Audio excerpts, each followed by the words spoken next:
जिल्हा परिषद ज्या 12 जिल्हा परिषदांचे निकाल आहेत, त्याच्यामध्ये आत्ता चित्र स्पष्ट होतंय. त्या चित्रानुसार 12 पैकी 8 जिल्हा परिषदांमध्ये भाजपची सत्ता येण्याची शक्यता आहे.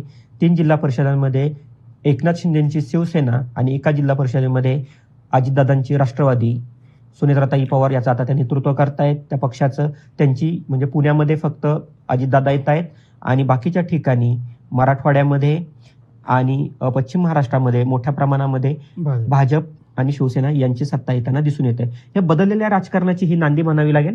नाही, निश्चितच बदलत्या राजकारणाची नांदीच म्हणावी लागेल आणि भविष्यात भाजप स्वबळावर येण्याची शक्यता यामुळे निर्माण झालेली आहे आणि सावकाश सावकाश पद्धतीनं भाजप सर्व प्रदेशात काबीज करत चाललेला आहे.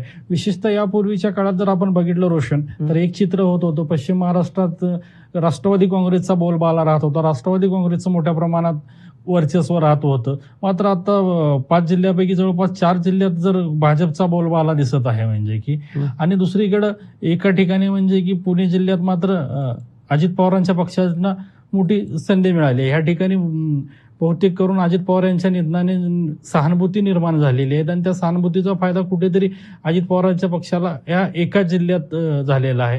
राष्ट्रवादी काँग्रेसची ताकद पुणे जिल्ह्यामध्ये होती पहिल्यापासून, असं म्हणायला काही हरकत नाही. पूर्वी ते या ठिकाणी सत्तेमध्ये होते. मात्र अजित पवारांच्या निधनानंतर पण एक वातावरण तयार झालं, त्याच्यामुळे मोठ्या प्रमाणामध्ये इथं मोठ्या प्रमाणात पुण्यातल्या ग्रामीण भागातील लोक हे अजित पवारांच्या राष्ट्रवादीच्या मागे उभे राहिले आणि त्यांना या ठिकाणी फायदा झाला. जेव्हा